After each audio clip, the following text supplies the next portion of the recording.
Good morning. Is it safe to come out yet? Am I safe to appear? I woke up this morning. I thought yesterday was a dream. I didn't dream the fact that we'd got stuffed by Bournemouth. I didn't dream the fact that our so-called brilliant coach had been outthought by somebody who's never managed before and had only been in charge for 4 games. He couldn't have outthought the great Brendan Rodgers, could he? I mean, remember what Robbie Savage said? Without Brendan, we would go down. Yeah, Robbie, shut the fuck up. I will warn you, and I know this is first thing in the morning, almost. Well, it is for me. It says there 18. Do be careful, You will probably hear, you will hear bad language. Okay, let's just say that. You will definitely hear bad language. This is Leicester Till I Die TV. The morning after the day before. Tell me, it was a dream, wasn't it? Please tell me. It's time! Strap yourself in, because we're set up, switched on, and ready to go. You are watching and listening to Chris and Leicester Till I Die TV on YouTube and your favourite podcasts.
Till I Die TV, your first choice for everything Leicester City. Tune in and join in now.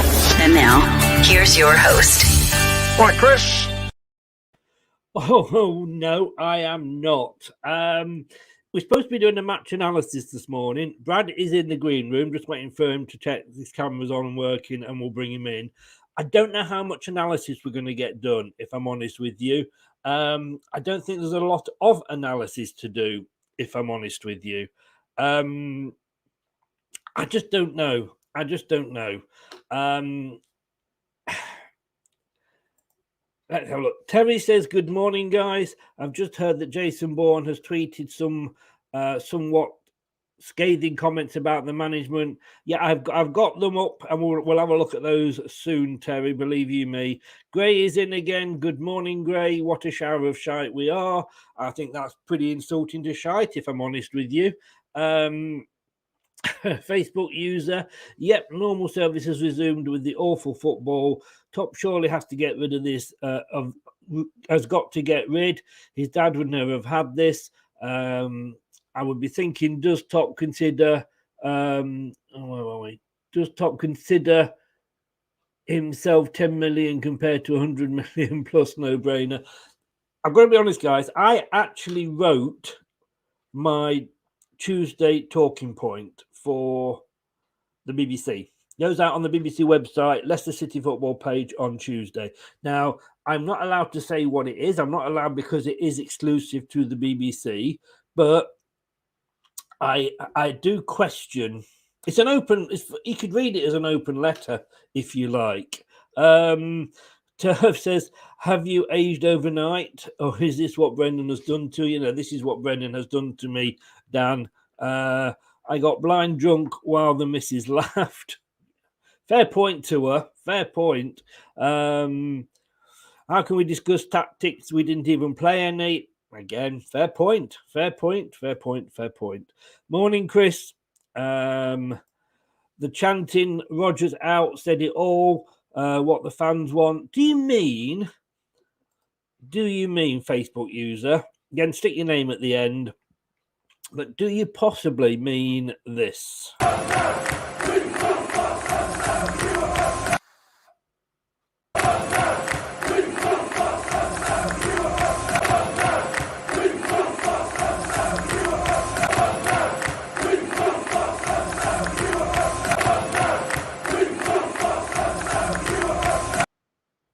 Oh, we so do.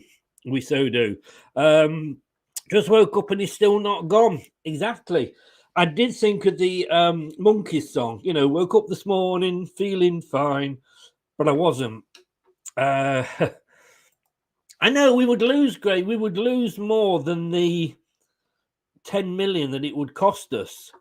Yes, that was the chant.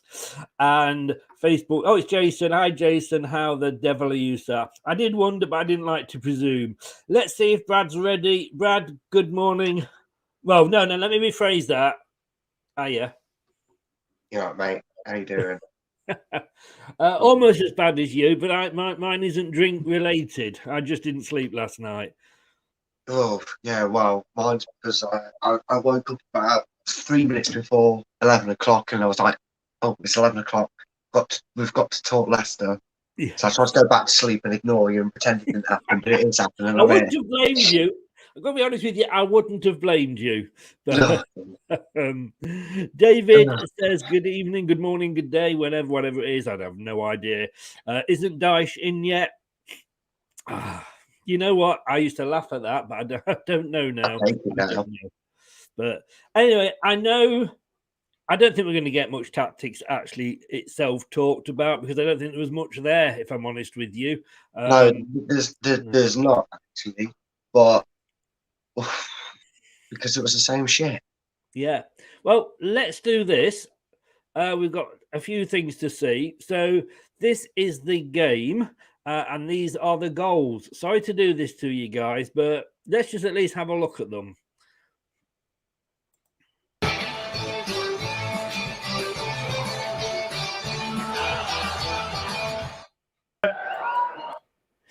All looked so good at that point, didn't it? Yeah. There was actually Leicester players in the opposition box. We were actually going forward, not backwards. We weren't playing 11 men behind the ball and everything was honky-dory. It looked like Monday really had kicked us on, didn't it? It did. I was impressed. And I've got to be honest with you, David S., who's a regular viewer, came on just after half-time and said, well, I'm not so sure about this. And I said, actually, for me, I thought that first half we played well. But when you look back, probably around 40 minutes, we started to go into our shell again. And what gets me is, you know, on the preview show, there's 20 minutes worth of tactics that I do and facts and figures and stats. And I can get stats up showing when Bournemouth are their most dangerous or the opposition, when they concede goals or when they are likely to score goals. Believe it or not, they were most likely to score goals from the 60th to the 90th minute. And when did they score their goals? 68th to the 71st. Now, if I can see that, surely Knobhead can. Yeah, you'd think that, but also you could throw all them stats out the window because the one thing you know this season is if Leicester score, unless you're Nottingham Forest, you're bound to go and win the game. Yes. That's one of the biggest stats going.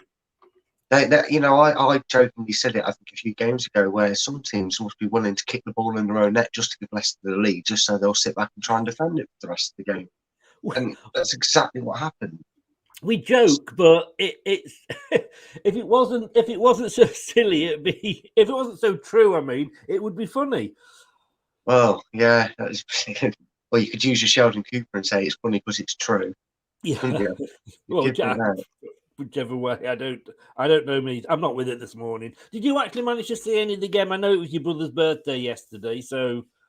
No, I tried to watch it on my phone, but the stream site I use is really, really good, but when it's a 3 o'clock kickoff, they decide to use slots for a Spurs Brighton game that they kick off to 5:30, so they didn't put the Leicester game on there. So Yeah. I had to listen to it through Leicester To be honest TV. with you, it was only when I watched that I actually saw Daka's goal, because for the first 15 minutes I was watching some tennis from somewhere. But at that point, like I say, it was all looking good. I thought we controlled the game at that point. We were passing it around. We weren't letting Bournemouth sort of come at us. They didn't look dangerous. And then he made some substitutions. And there's 2 words you never thought you'd hear on this channel: Great Dane. Yeah. Both down the same side.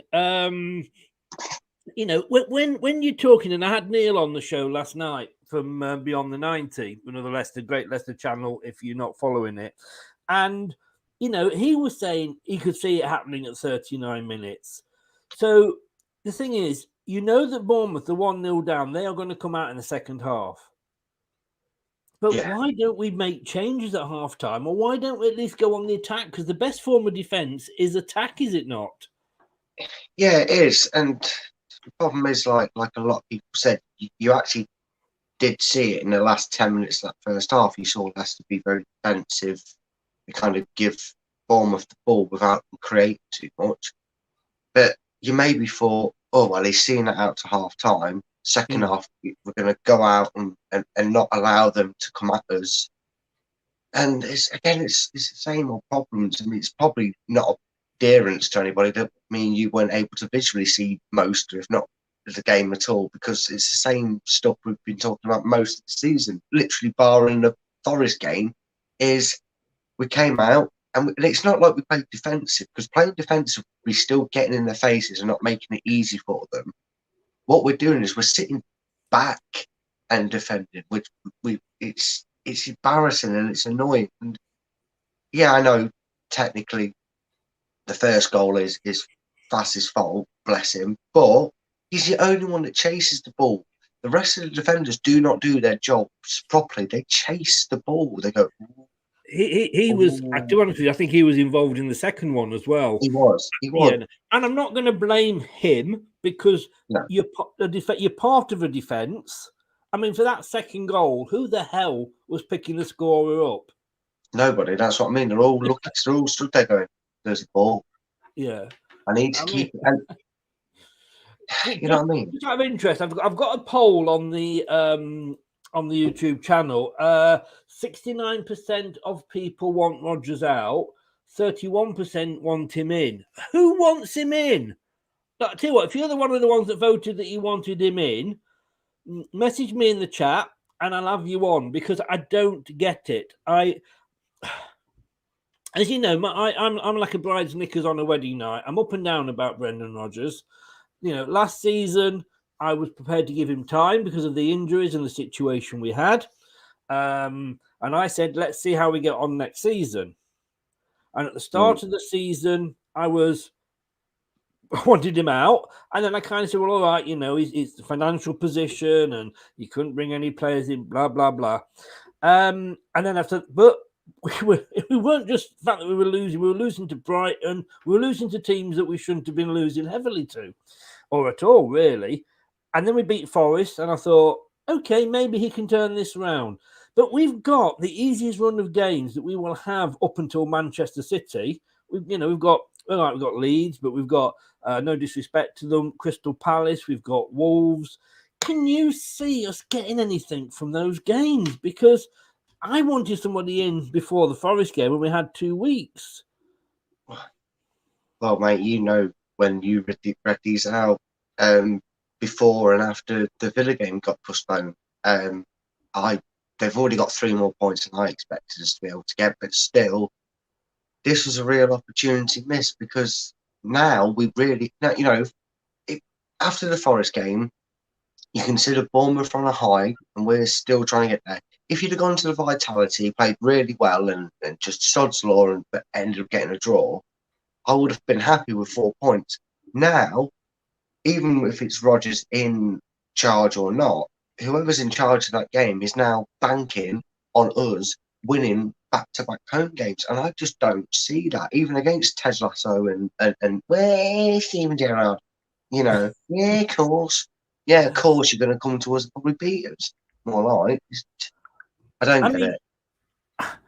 Right, I mean, get me down. Brendan Rodgers is supposed to be this amazing coach. And I said at the start, Robbie Savage, if it wasn't for Brendan, Leicester City would be getting relegated. Really, Robbie? You might want to look back at that. But he's been outdone yesterday by a guy who's never been a manager, and he's only been a caretaker manager for 4 games.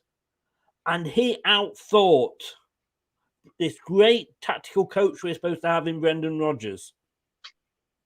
Yeah, like I said, when it's going wrong in football, it's going wrong. And, we've seen what the bounce can do when you've got a assistant manager in charge. I mean, we experienced it under Shakespeare. I think his first league game in charge, we went and beat Liverpool 3-1. And I can imagine on that night, a lot of Liverpool fans were saying that Klopp was inept and being out-tacticked by a relative to William Shakespeare.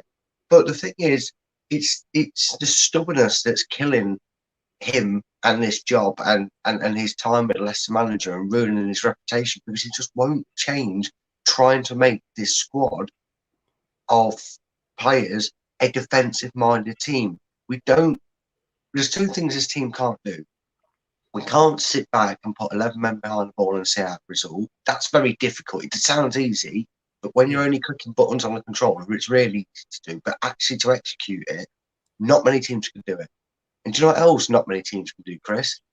Tip it, tap it round, slowly pass it around, take 10 minutes to get to your box and then pass it in the net, like Arsenal tried to do and did with a little bit of success, but not as success as hoping. We are a high line. We're a team that holds a high line and counter presses. That's our style. That's our forte. That's what the Italians are very good at. Right? But this stubbornness to try and find a second way to get Leicester to play the football, I've said it for God knows how many months. It's going to cost him the job, and I'm baffled that I haven't woken up to a Sky Sport saying Leicester part ways with Brendan Rodgers. But here we are. Apparently, the rumours are that the board actually want him gone, but Top won't sack him. Yeah, and I struggle to believe that it's a financial reason, because he's got a brain. And look, I won't say anything bad about our owners. I never will. The things they've done, not just for the club, but for the community. That at least we've got owners like that are caring. But he needs to learn to put sentiment aside. I'm sure he's got a loving working relationship, and I'm sure with the way the players are saying it, the players want Brendan to be successful and they don't want him to lose his job over it. But you've got to look at the outcome, because I can't fathom a reason why he's going, well, the only reason I don't want to sack him because it's going to cost us 10 million. He knows what relegation costs the club financially and himself financially, and it doesn't just cost us relegation 100 million. It costs us Maddison. It costs us Inacho. It will cost us Castagna. It will cost us, these players. It will cost us very good players that we've got at this club. Because funny enough, mate, I can't imagine the likes of Ricardo, Castagna, Maddison, maybe even Nacho. They won't want to stop if we go down, and you can't blame them. Yeah, and they're not going to want to play Millwall on a Tuesday night, are they?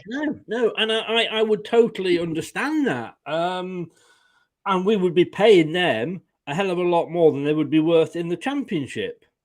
Yeah. The problem you've got is if we go down, we just know how hard it is to come out. I mean, let's just catch up with a few comments here. True Red is in. There's a surprise. Brilliant result for our situation.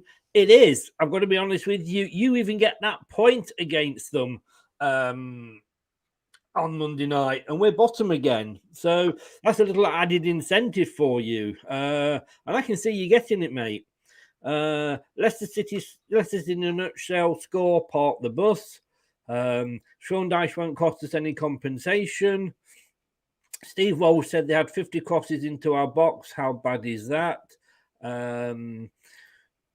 I have a feeling you will beat Villa. Oh, yeah, okay. We have less points at this stage than when Derby. Well, I'm just going to come up to that. In fact, I'll tell you what, I'll do that now because I know what everybody said. Oh, we need to get to 40 points. We need to get to 40 points. Again, read my post on Tuesday because I'm asking the question: will we get to 11? Oh. Because I can't see where those 7 points are coming from. If I'm honest with you, I mean, God knows Haaland is gonna turn up and just go, "Yes, my birthday, Christmas, anniversary, all rolled into one." Yeah, I'm dreading that game right now because whatever goal tally he's on by the point, he can just say double it when he plays Leicester. I mean, the only thing that Leicester currently have going for right now is the crop of talent of players they've got there is a million times better than the crop of crap that Derby had. Let's face it, Derby did not have a great and glorious side. I mean, Robbie Savage was in it to start off with, but they didn't have a well-renowned side for European football. They didn't have a well-renowned side that's used to doing that. They were a mess, and they were a mess in a period where a lot of teams were a mess. I think Sunderland went down on like 15 or 16 points. So it's the manager that's making us a mess at the moment by trying to get us to play a way that this team can't. I mean, Mike, good morning, good afternoon, good day, good evening, goodbye, whatever. Another loss for Newport at the weekend. You lost to the bottom team, didn't you? But I still can't see us beating you, mate. I still can't see us. Now, whether that would be a nail in the coffin, I hope it's gone by then because that's not for another 4 weeks. Gray says absolutely non-existent. Turf's looking forward to tonight, but Kate's not. Don't ask. We have a quiz tonight. KDH didn't track back. Standing and watching. Bone Black, yeah, if you can stop actually just promoting those, would be grateful. Facebook user, stick your name on it. You want him in. Who are you? Who is that man? Who is it? Feel the heat from now will be Cooper signing his new contract. Again, I think that was a sensible thing to do. Mate, I had this yesterday. 32% said Robbery in. Pathetic weasels. No points. So a lot to catch up on. With Leicester not taking action against Rodgers and sacking him, all due respect to Leicester, it's given us and teams around us hope. It is, isn't it? Yeah. You can't argue with that. Yeah, it's just undone the beating we gave to Forest on Monday because that was the thing. At 1-0, you're thinking up to 7 points, you're at the bottom of goal difference, or Bear and Crystal Palace haven't played yet. But you were looking at and thinking, well, let's get away from the vitality with 3 points, let's get us on 7, and it's a different story. And then Forest fans, Palace fans, Leeds fans probably looking at Leicester and going, oh, well, it was nice while it lasted. They're probably going to smash us and get out of this mess a bit quicker than we were hoping. And then they watched the second half unfold and went, we'll just score our own goal. We'll just score our own goal. Make sure they're 1-0 up after the first minute because then we could batter them for 89 minutes because they'll sit in their own box. And it's just embarrassing. And again, everybody's right. It's why we don't need a tactic board for this one because you all know it. We went 1-0 up and then we sort of watched the ball, too scared to go and do anything about it. And it's just not the Leicester way. And this is the question I've got. Well, first of all, let me just say this one from Gray, which is, again, was a point I made at the top of the show. Outthought by a rookie. And I've said this a couple of times. He did well in Scotland. And yet, okay, Rangers were back up in the Premier League by that stage when he went there. But they'd only just come up the season before. So they were still kind of getting back into we are Rangers sort of thing. So we know that, what he achieved at Scotland isn't such a big thing, to be honest with you. But he's been outthought by Hussenhall, earlier in the season. He's been outthought by Cooper when he was at Brighton. He's been outthought by Arteta, who's actually making that club better season on season. He's now been outthought by a guy that hasn't, that has never been a manager. How bad is Brendan Rodgers? The thing is, he's limited, is what it is. And that's a better terminology for it. He's limited in how far he can go with certain clubs, and that's just apparent, right? Three seasons at Liverpool, it then starts to crumble. We didn't see at Celtic after the third season because he joined us. This is after the third season with us, and it's all starting to crumble.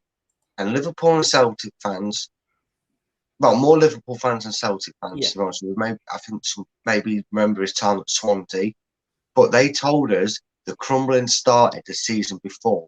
He just got lucky. And a lot of people were saying to me, and you've said it enough times, last season, we won that back end of games that brought us up from like 12th to 8th. But they were like Southampton. Irony saying that now of the season. But they were teams that were struggling and we should beat anyway. And it put us in maybe a false position. But these last 18, 19 months, we've won, what, 7 out of like 30 odd games or something like that. We haven't kept a clean sheet away from home at all this season. Probably can't remember the last time we kept a clean sheet away from home. It's 24 goals we've shipped now, added on to it. His determination to take a team from what they're good at and comfortable to and refusing to go back to that to make sure that the teams play his way is where he's limited. He doesn't have the capacity to train them in the right manner and slowly turn them that team. He just thinks if I put him there and him there, they'll suddenly become this marvellous defending unit, which we're not. Let's face it, we're not. And that's not just the ball watching and the lack of confidence. I mean, as a collective, the players we've signed and the ability these players have, as a unit, they cannot defend us on 11 men. Like I said, they are counter-pressing. They're built for counter-pressing. That's why they were signed, because we like to attack and get in your faces. They weren't signed. We didn't sign 3 defensive midfielders to, you know what I mean? It's just... Yeah.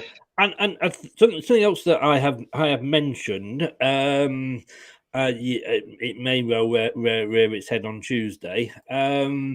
Matt says here, and good morning, Matt, Top needs to bloody wake up and sack Brendan. I am concerned, and let's face it, we all love Top and we all love his family, right?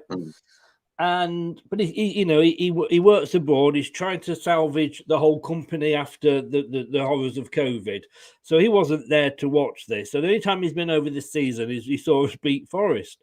So he may not see the actual thing. But whilst we're not going to sort of want to criticise him because of everything he has done and the legacy that he has put in place, we've won the FA Cup since he's been here. We've won the Premier League. We got promoted.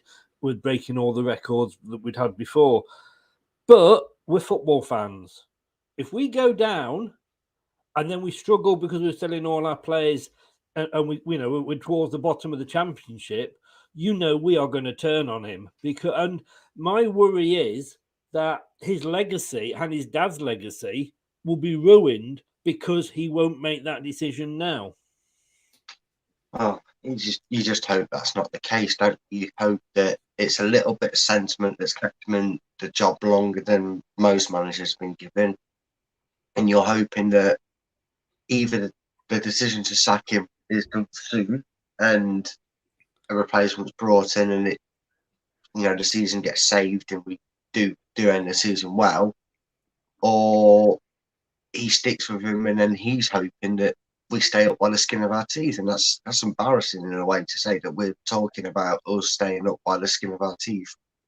When you look at the calibre and quality of the squad we've got, because you're right, if it goes wrong, I wouldn't say his dad, because God rest him, he's not here. I don't think he'd stand. No, what I'm saying is, but his legacy. Yeah, I understand that. I think it'd get cut off at a certain point. You'd stop talking about certain parts of him being, but maybe this is Top realising that he's maybe struggling a bit. He's struggling to keep his head above water. And by that, what I mean is and I know he's got family that help him, obviously, his mum and his brothers and whatnot, but you're managing a football club, which he is. He's managing the running of a football club. He's managing a business. He's overseeing this project with the extension and all the other things that are getting built on there. And I just wonder if he feels like he's just about struggling to keep his head above water and keep on top of the thing that, with the greatest respect to us as a football club, is more important, and that's his business. That's his dad's business that he built up and got, that he needs to be portraying on. And right now, all he's thinking is, are you guys in the dressing room happy with who's in charge? Yeah. Are you guys, the staff, happy with who's in charge? Yeah, we want Brendan in charge. And Evans come out and done that weird, random 10 o'clock interview. Which I still haven't seen, I've got to be honest with you. But talking of Mr. Evans, he actually came out after the match yesterday. So let's see what he had to say.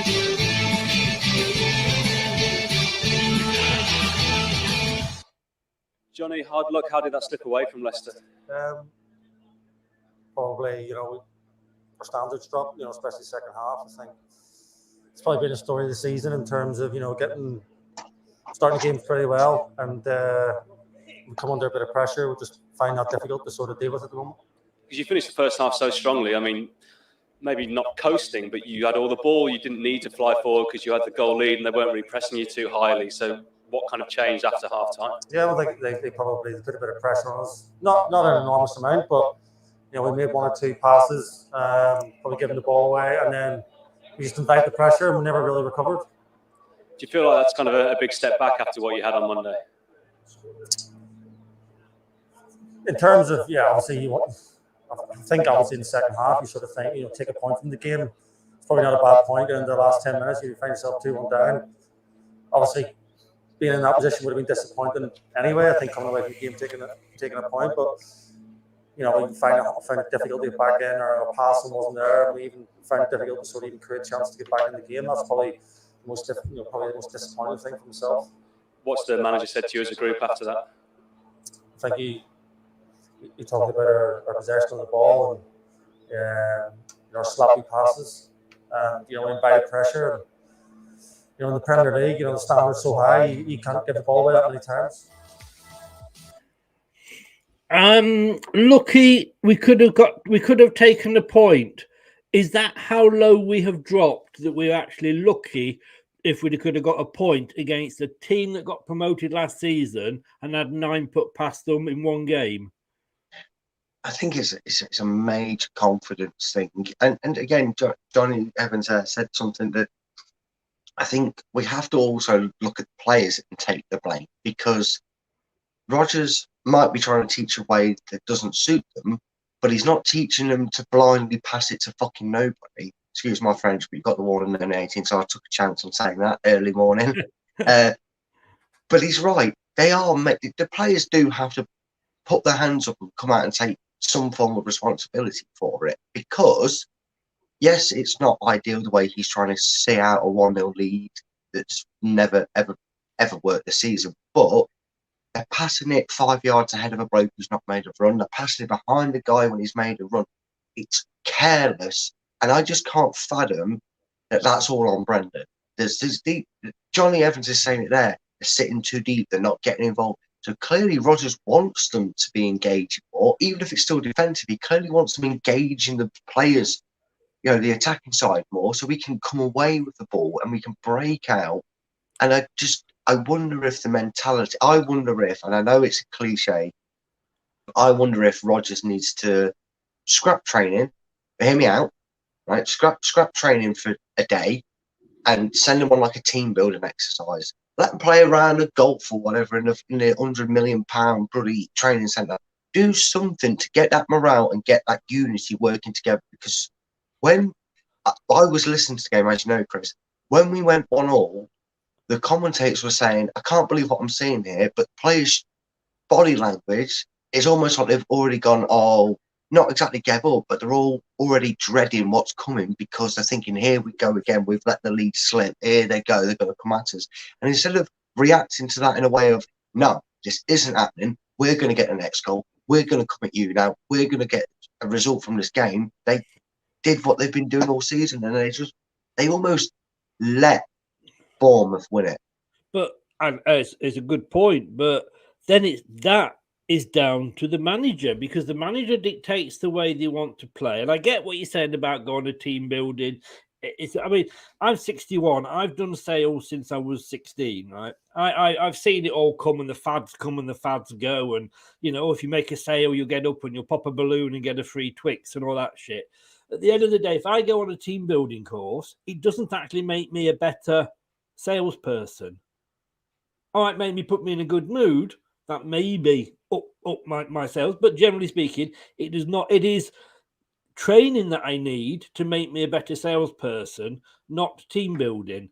Yeah, but the reason you do these little reward things is because as humans, we like gratitude. If we do something well, we want to. Well, they've not done anything well this season.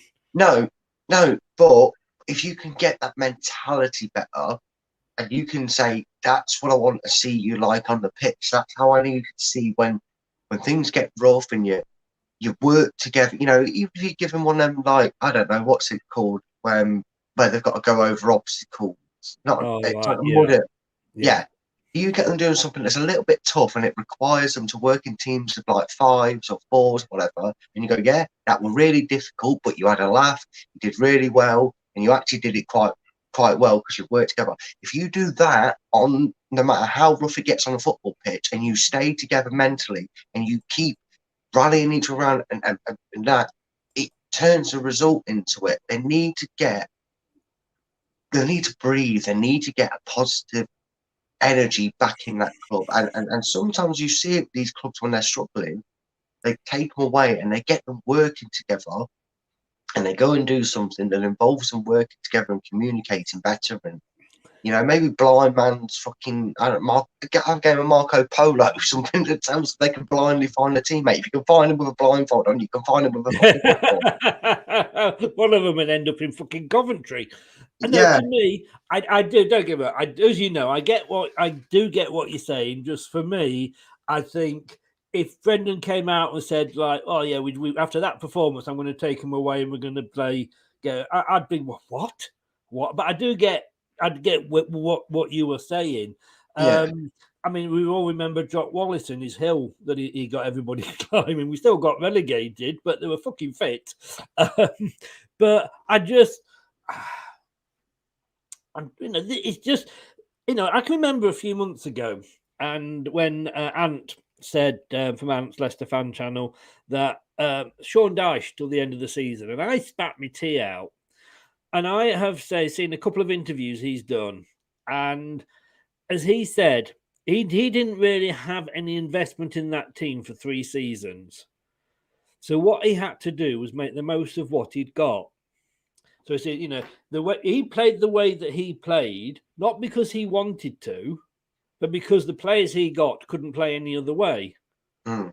He said, I haven't got a group of skillful players. And I'm listening to that thinking, God, that makes sense. So why isn't Brendan playing to the player's strength? Why is he trying to change it?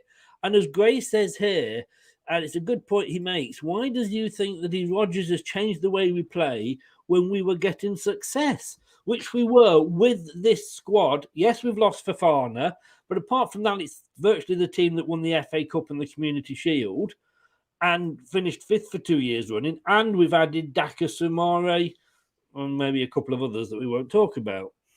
Yeah. The reason I think Rodgers has tried to change it is because you can be successful playing a certain way, but anybody that does anything on repeat, what's that says? Surely has to turn around. Well, yeah, but to answer the question that's been asked to me, the reason Rodgers is trying to tactically develop Leicester into a different method of building their play, different style of building up play, is A, to get familiar with it, which they're clearly struggling to do, or they're struggling to do it in a positive way throughout the 90 minutes.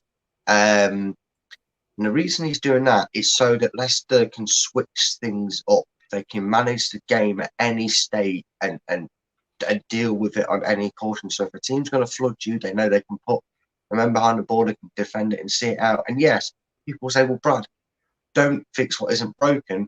But if Leicester have the ambitions to become a constant in Europe and a constant in challenging that top four, breaking that wall down, sometimes you have to take, and unfortunately it's a bigger step than I was thinking we'd take, but sometimes you have to take a step back and go, right, what was the biggest problem we had in them seasons, right? Because it's easy to forget that we were getting figured out, weren't we? We was getting figured out, and we were getting more surprise results, and they're becoming a bit more common, and Arsenal and Spurs and Chelsea's were beating us, and we weren't really laying a glove on them sometimes, even though we were finishing fifth and doing well. He's trying to find a second way for Leicester to play, so we're not so easy to prepare for. The only issue, which I'll agree with every single one of them, is it's the wrong second way to get Leicester to do things. That he needs to do a different way. I'm happy for him to do something different, but not if it's doing this. Do something else and see if that works. Then Rodgers, try something that isn't up the Alamo charging 100 miles per hour, and we don't care if you score 2 because we'll score 3 sort of attitude. But try something else. This clearly isn't working, and he just needs to work on it. Because I can understand you want to keep things fresh, because if you get 2 setting away, a manager can train for that. A good manager can look at Leicester and go, well, they sit on the halfway line and leave gaps all over the place. If we get in their faces and take the ball off them, they're going to get cut, and that's what teams did when they beat us. So find a second way and keep them guessing what we're going to do. The stubborn though. Pearson was stubborn, but even he accepted in The Great Escape that he needed to change things. I just think he what he's doing isn't working. The one up front isn't working, and we're going to come on to Vardy in a second. The one, the zonal marking wasn't working, but it's taking him too long to fucking realise that. And he's not bothered. I'm sorry, no manager is bothered if they get the sack. No. Because they know they're going to get paid off. So, but as I say, top, it might cost you 10 million. How much will it cost if we get relegated? And we will get relegated. Plus, like you said earlier, there's the losing of the players and what have you. But Sean Dyche can, let's face it, we never, hardly ever, well, we did struggle against Burnley most of the time, in fairness. We've never won at Bournemouth when they've been in the Premier League. And last time we beat Bournemouth, it was a goal by Kevin Phillips. That's how far back it was. So I just think, make the most of what you've got, because this is the team. This is still the players that got us to 5th. Now, all right, we have added to that squad because we've got Daka Sumari in and a couple of other useless players, but not that those two are. But why we should not be this low down with the players that we have got. So it ends with him, because if he's not getting the best out of these players, he takes ultimate responsibility. Yeah, because if he's not happy with Tielemans, stick on Pratt. Yeah. If Castagna gets injured, and all right, he may have been injured anyway yesterday, Soyuncu, get him on. Swallow your fucking pride, because you won't have much pride. You'll be back at the likes of Swansea and Cardiff if this goes on. Well, you'd like that, but also it doesn't seem to matter what happens. The mentality of the players is just completely gone, and it just shows that. And it was very strange, because you thought after the Forest result, even at 1-1, you'd have thought the players wouldn't have let their shoulders drop, wouldn't have let their heads drop. They'd have been going, okay, setback, but we go again. It's just how quickly they seem to sink back into that mentality that it was going to go wrong, and lo and behold, it did. And I just wonder what's that stemming from? Is that attitude in the dressing room? Is it the manager? Is it the, oh God, we know what we're going to do now for the next 20 minutes, crap ourselves and try and defend it? Oh, no, they scored again. Well, we've lost this game. Because, like I said, I cannot name, Arsenal, and I wouldn't even say Tottenham. I'd say Arsenal, probably the only team that controlled us for 90 minutes. I don't think Tottenham did. Brighton didn't. Bournemouth didn't. Southampton didn't. Brentford didn't. But why is it that we're talking about teams that are beating us, Chris, and we're going, they played well for 35 minutes or 45 minutes? Because they didn't play well for the whole game. We were better side for parts of that game. Oh, we're talking about getting beat. You've gone, mate. Can't hear you. I think you're getting a call. Can you hear me now? That's it, yeah. I think the call muted you. Oh, I can't hear you now. Someone's messed up my phone by ringing me. Do you want to go off and come back on, and I'll go through some? Yeah. While he's doing that, I'll just go through some comments here. Yep, Terry Ranieri got sacked. He worked out how we played. It was second season syndrome with Ranieri. Ranieri was sacked when we were 17th and still in the Champions League. Why is Rodgers still here? There's one I wanted to do before. LCFC, happy birthday, by the way, for yesterday, mate. Where do you predict Leicester at the end of the season? If it carries on like this, mate, we'll be in the bottom three.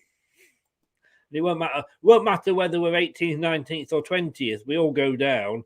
But happy birthday to you. I'm sorry it wasn't the happiest. Every manager this year has tactically outsmarted Brendan. Indeed, everybody says, "Oh, he's a great coach. Oh, he's a really good coach." Bollocks! A great coach yesterday was in charge of Bournemouth, and that coach has only been in charge of a team for 4 games.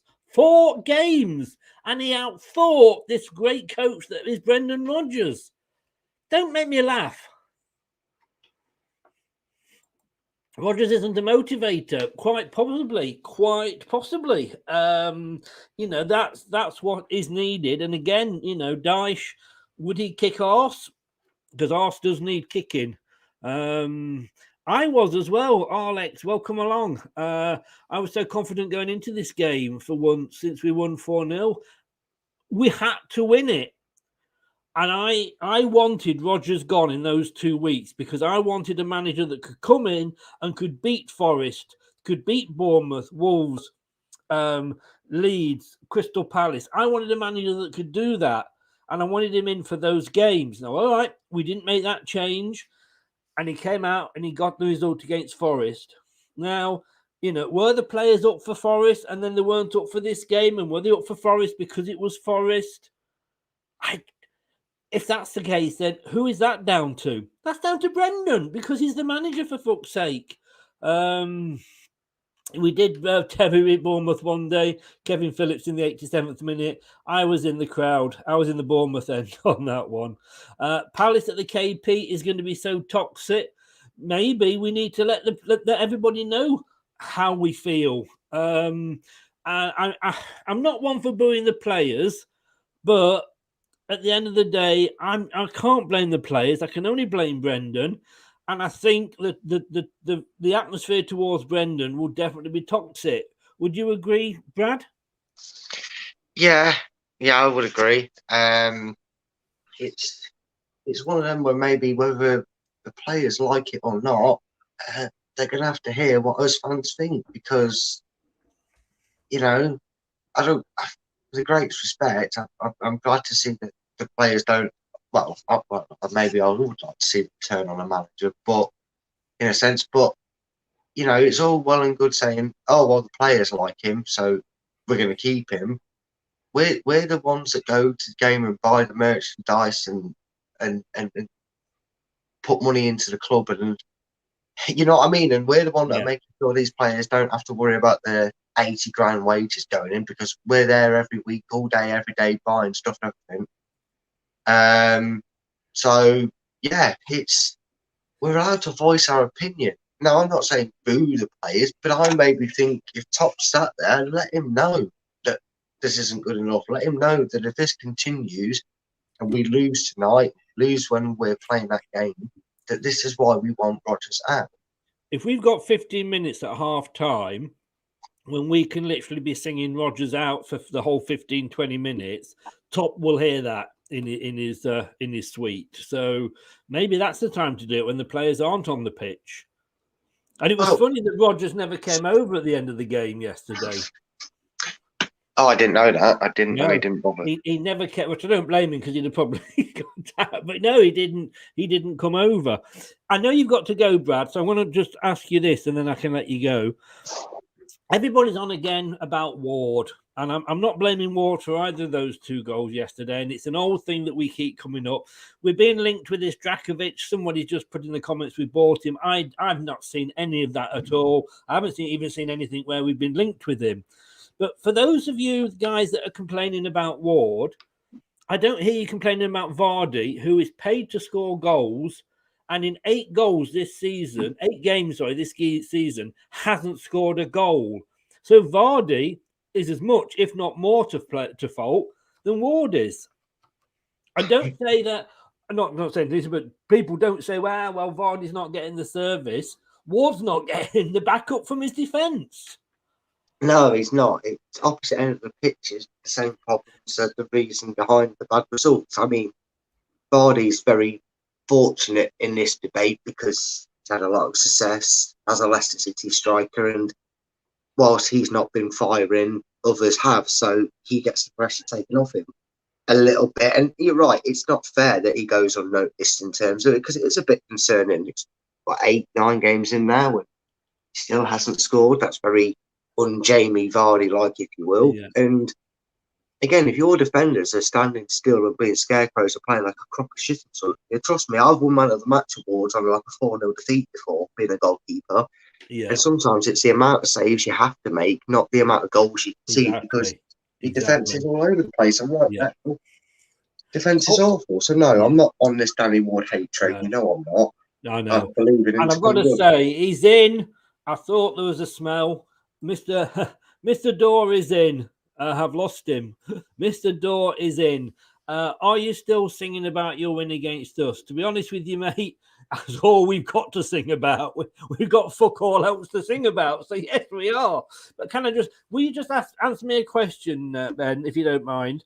Is it Mello that was on your channel the other day? Can you just pass him on my congratulations and my respect for him? And the fact that the Mello, who was a Nottingham Forest fan, is actually Britain's first surviving brain donor, I think he's so good of him. I think it is so good of him. So do pass that on.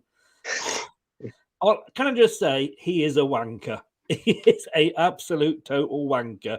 How his daughter was on with him as well, I do not know, because I don't think he could have had sex with his wife. He wanks that much. But there we go. He's so lovely. So lovely, aren't you, Chris? You go back and watch that, mate. He talks more bullshit than Brendan. Anyway, that's impressive. Yes, it is. Brad, I'll let you go because you've got to go, mate. But thanks very much for popping on. Like I said, it was never going to be a tactic game. Just to say, I'm just going to end the quiz. We've had 24 votes. 67% want Rodgers out. 33% want Rodgers in. Wow. I didn't know Rodgers was subscribed to the channel to vote for himself. If he is, he's under a different name. He's Mr. Dorr. That is Brendan. Yeah, it is. Makes sense now, doesn't it? It makes sense. Actually, can I just say, I apologise, Mr. Dorr. Calling you Brendan, that's there's certain limits that we go to. Banter is fine, but calling you Brendan Rodgers, that was an insult, and I apologise. I take that back. Top 10 battles. I'm with you on Wednesday. We are looking at top 10 superheroes, 9 o'clock. Top10battles.co.uk. No, top 10 battles on YouTube, isn't it? Yes. I don't have a website going up and running for it yet, but that is what it is on YouTube. If you follow me on Twitter, my Twitter handle is @fulltimefocus, all one word. You can find a link to it there. Check it out, and if you enjoy it, brilliant. Drop a subscribe, that'll help. But make sure if you're new here and you haven't already, drop a like on this video and give Chris a subscribe, because he does great content, not just Leicester content, but he does all sorts, anything football and quizzes. Cheers, sir. Thank you. And it would, I mean, I had to sit and watch that game for you lot yesterday. So just remember what I give for you. Charitable cause without the charity, mate. You do it well. Exactly, mate. Exactly. I'll see you. We're doing 2 shows on Wednesday. I'll see you on Wednesday. Have a good rest of the weekend with your family, mate. Cheers, mate. I'll see you later. Take care. Bye-bye. Take care. Bye. Bye-bye. Thanks to Brad there. Alex, if we lose the next game, I might go supporting the team. This is Leicester. Look, we said earlier about what Jason Bourne said. Now, Jason Bourne, you may remember, is the what's the word I'm looking for? He used to work for Radio Leicester. He was what Owen is now, what Stringer was, etc. And he's now control, I think, of TalkSport 2. And he still goes to the press conferences because obviously he's a Leicester lad. Exactly. I think he said he blocked the poll because of the people that wanted him in. So these are Jason's from TalkSport. So like I say, he is quite up there at TalkSport. I see Nigel Pearson telling it like it is. It's needed sometimes for Rodgers to hang on crumbs of success after every defeat. Think it's some small victory is meaningless when things don't change for the better. I'm just going to go through his tweets now. I was going to the shop to get chocolate after the game. I'll probably have a bottle of brews now. Back to type. Nottingham Forest result was perhaps a flash in the pan. Defending for the first was poor. The defending for the second was just terrible. And this is quite scathing. It's simply not good enough. This isn't good enough. The win over Nottingham Forest was the anomaly. That was the outlier. The rest of the season has just been so bad. The facts don't lie. The club is going backwards. Can't argue with you, Jason. Can't argue with you. I can't accept that yet. I can't. I won't. But the reality is that anyone playing in that defence right now, for example, isn't high on confidence or playing anywhere near their best. I'm going on now. Sorry, boring myself and you reading this probably. No, but you're quite right.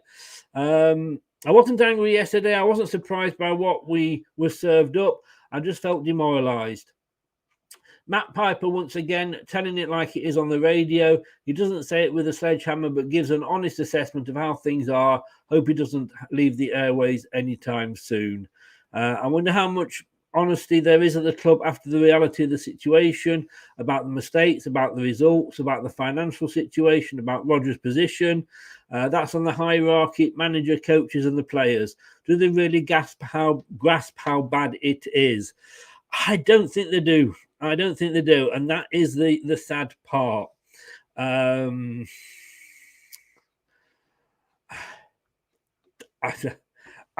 got to say, you know, when it comes from a broadcaster who's a Leicester fan, who's lived in Leicester, who's worked for the local radio station, is now the head of one of the stations that is run by the biggest sports channel, I think, in the world. That is damning. That is very damning. I'm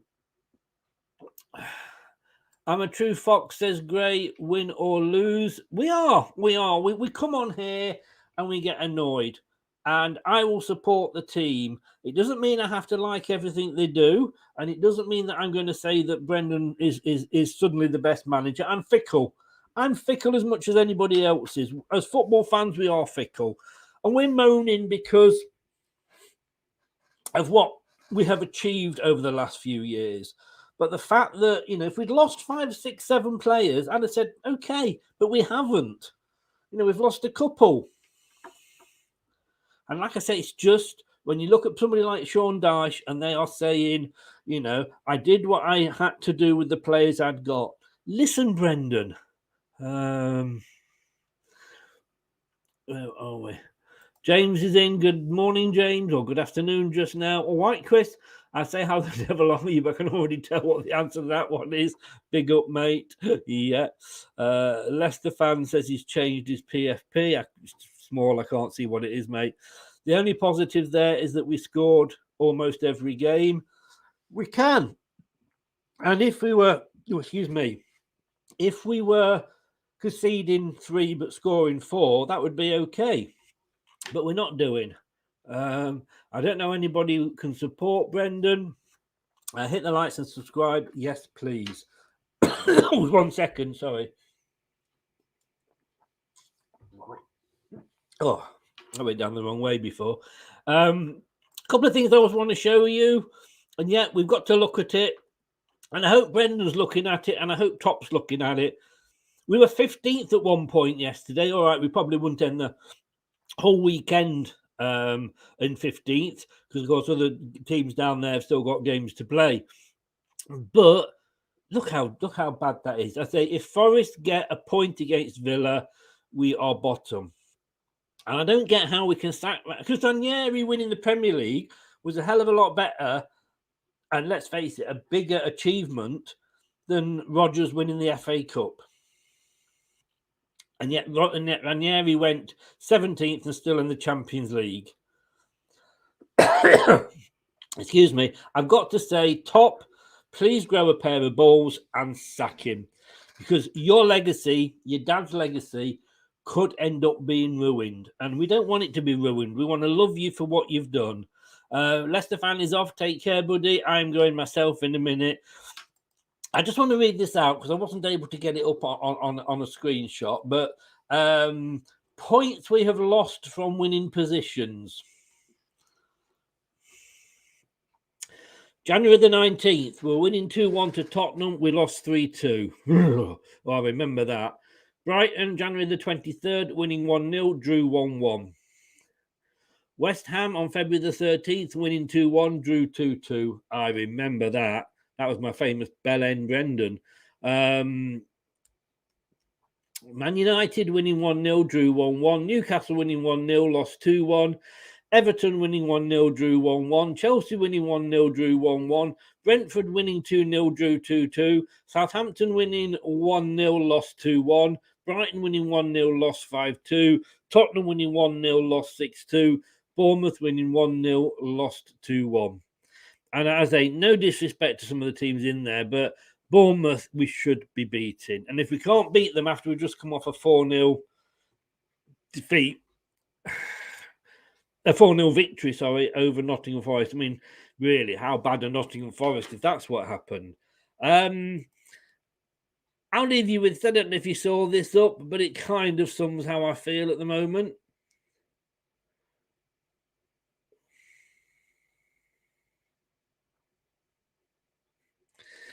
I know, I'm sorry, but it is how I feel. Should he stay? No, never. Not going to happen. Let's hope the man with the phone is right. This scares me. This really does scare me. 7 points.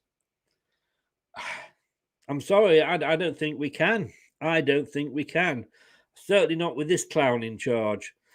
All I'm saying is, dear Top, I know you're not watching this, but if anybody from the club is watching this, please. Yeah, Roger's all over. Please, if anybody from the club is watching this, just come on to a show. I'll do a special show. I'll pre-record it so that you're not having to face sort of any hate in the chat. I'm happy to do that. But come on and talk to us as fans and tell us what is going on at the club, because you're supposed to love the fans. How bad it was that we couldn't have fans in during COVID. Come back, we're treated like shit. Just come on and explain. As I say, I'm happy to do a pre-record with you.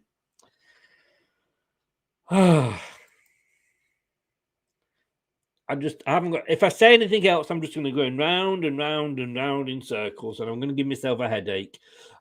Be back tomorrow night on here at 7 o'clock for the Premier League review. And then at 9 o'clock, we'll be looking at the Women's Super League.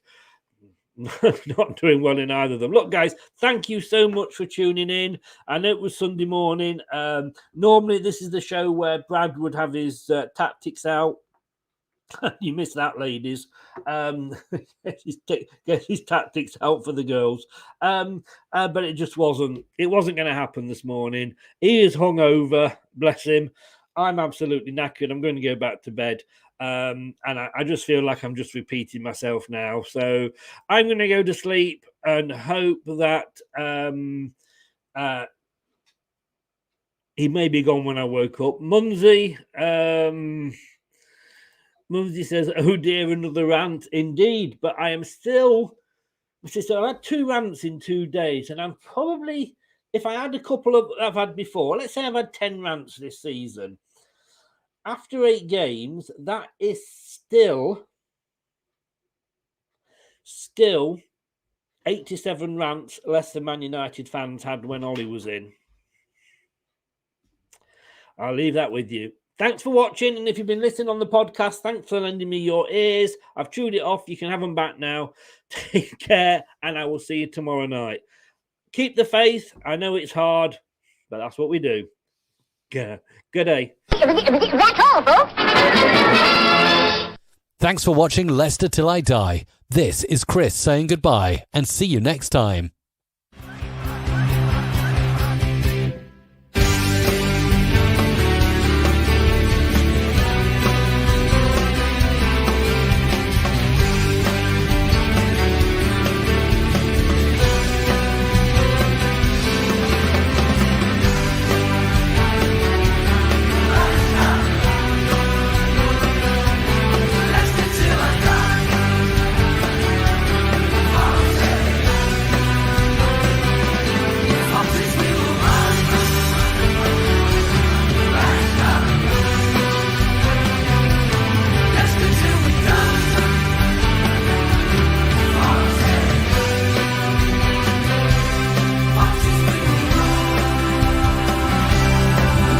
Thanks for watching. These videos are tremendous. You better like them too, or I'll be back. Leicester Till I Die TV. They think it's all over. It is now.